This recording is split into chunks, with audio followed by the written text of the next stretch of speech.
গরিব মানুষ ভিক্ষা চাইতে আসছে। ওই মেয়ে আত্মাহিত জানো, দোয়া কুনুত জানো, বাড়ি যেয়ে কাজ করবা, এই সব আজে বাজে কথা বলিয়া ভিক্ষা দেয় না। আহা, সাইলকে ধমক দিতে রাসূল করিম সাল্লাল্লাহু আলাইহি ওয়াসাল্লাম নিষেধ করেছেন, সাইলকে ধমক দিও না।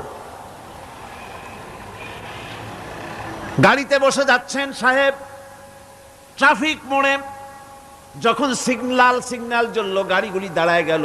ফকির এসেছে, হাত নাই পাও নাই, বুড়া মানুষ, একটা পয়সা বার করে না। আবার এই মানুষটি ওই ফকিরকে ধমক দিয়া বার করে দিল। এরপরে এই লোকটি যখন কোনো মাজারের কাছে পৌঁছে গেল, 500 টাকার কড়কড়ে নোটটা ফেলে দিল।